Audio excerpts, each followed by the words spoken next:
Imagine waking up to a letter that threatens everything you ever worked for. Not a bill, not junk mail, no. A formal notice stamped and signed, informing you that the place you call home, the house you built your life in, must be sold by force because a group of power-hungry HOA board members decided they wanted control. That was my morning, and what started as a nightmare turned into the most expensive mistake the HOA would ever make. When I first moved into Oak Ridge Estates, it was a quiet neighborhood. Kids rode bikes, retirees gardened, and barbecues brought people together. But beneath the perfect suburb veneer lurked something poisonous.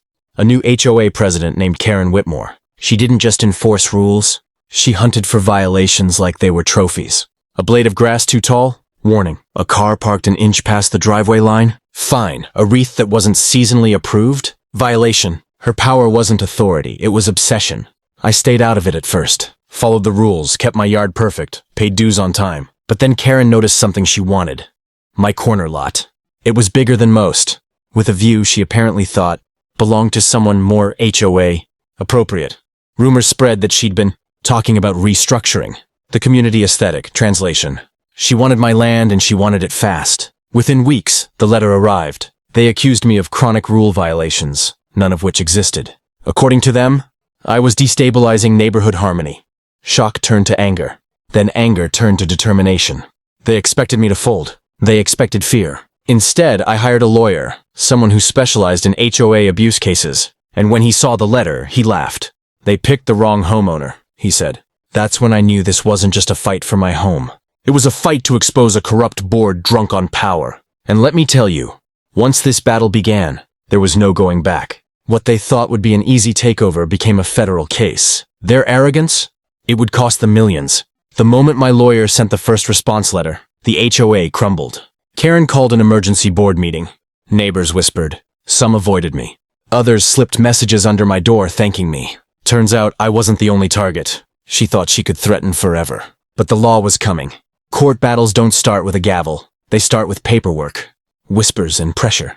Within a week, the HOA's tone shifted from smug confidence to frantic damage control. Karen began patrolling the neighborhood like a general on a battlefield, clipboard shaking in her hand. She knocked on doors trying to rally support, but the tide was turning. Residents who once feared her now avoided eye contact or recorded interactions on their phones. No one trusted her anymore. My lawyer, Thomas Reed, wasted no time. He dug through bylaws, financial reports, board meeting minutes, and legal filings. What he found shocked even him. Unauthorized fees, missing funds, and manipulated election procedures. Karen hadn't just abused authority, she'd likely broken the law. We filed a lawsuit accusing the HOA of fraud, harassment, defamation, and abuse of power. The complaint was thick enough to knock someone out cold. News spread fast. Local reporters came sniffing for a story. Karen tried to spin it, calling me a disruptive homeowner. But when reporters asked other residents, the truth poured out like wildfire. One woman broke into tears describing how Karen fined her for letting her disabled husband's oxygen delivery truck park for 5 minutes. Another family revealed they had been threatened for hanging Christmas lights early. What had been hidden behind polite hedges and manicured lawns was now exposed. Things escalated further when the state attorney's office requested documents. Karen panicked. She resigned for health reasons, but it was too late. The board scrambled to appoint an interim president, yet the damage was irreversible. Homeowners began banding together, demanding transparency. For the first time in years, they felt hope. Meanwhile, Karen disappeared, refusing to speak publicly. But legal investigators had her address. Then came the mediation hearing. The HOA expected me to settle quietly. Instead, we arrived with binders, witnesses, and determination fueled by every sleepless night of fear they caused. When Karen walked in, pale and tight-lipped, she wouldn't meet my eyes. She knew, the board knew. Neighbors whispered that this case would set a precedent. Even legal blogs picked it up as one of the boldest HOA challenges in years. I wasn't fighting for glory. I was protecting my home, my legacy. And now momentum was ours. The courtroom was packed. Neighbors filled benches, some clutching documents, others holding quiet fury. Cameras weren't allowed, but the public sat like it was the trial of the year. As the judge entered, Karen shrank. The same woman who once strutted around barking orders now stared at her shoes like a child caught stealing. Testimony began.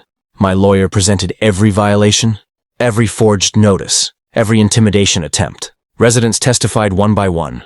A veteran explained how he was fined weekly for flying the flag he nearly died defending. A teacher shared how Karen threatened her for tutoring kids in her garage. Then came the accountant, our star witness, who revealed something explosive. Karen and 2 board members had redirected HOA funds into a community improvement account suspiciously similar to Karen's mortgage account. The courtroom gasped. Karen's lawyer tried to paint me as the problem, claiming I refused to respect community standards. But when asked for proof, all he had were fabricated citations and vague claims. The judge's eyebrow arched more than once. Truth was winning. By day 3, their defense collapsed. The judge reprimanded them for tampering with documents and lying under oath. Karen burst into tears, mumbling excuses about stress and doing what's best. No one believed her, not the judge, not the jury, not even her former allies on the board. During recess, neighbors approached me, people who barely acknowledged me before now offered handshakes and gratitude. The community that once silently suffered was finally standing united. Karen? She sat alone at the defense table, gripping a pencil like it could save her. Her empire of petty power was dust. The judge returned, verdict in hand. Every heart held its breath. People whispered prayers. When the judge opened his mouth, the room froze.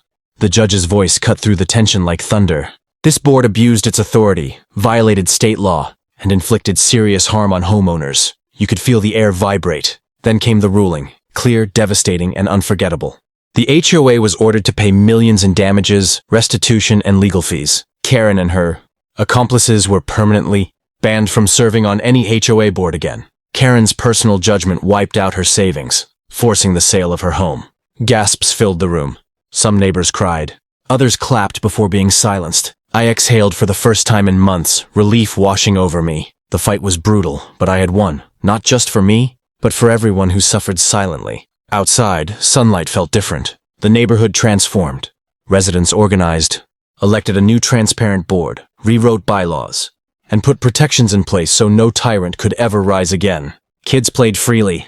Neighbors chatted. Flags waved without fear. The community we dreamed of finally existed, not because of rules, but because of unity. Karen vanished from town, stripped of power, her legacy a warning to every bully hiding behind HOA authority. I kept my home. My land stayed mine, and we created something bigger than a victory.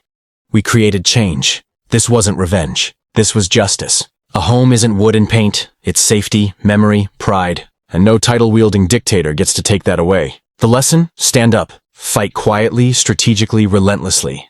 Ordinary people united can break any wall. The case didn't just save my home. It reclaimed a neighborhood, and it reminded every homeowner watching, we are not powerless. We are home. If you enjoyed this story, make sure to hit that like button. It really motivates me to bring you more real-life HOA and neighborhood justice stories. Share your thoughts in the comments below. What would you do if you had to face an HOA abusing their power like this? I read all your comments, and if you're new to the channel, don't forget to subscribe and ring the bell so you'll be the first to watch the next story when it drops. Thank you for watching. Stay strong, stay aware, and always stand up for what's right. See you in the next video.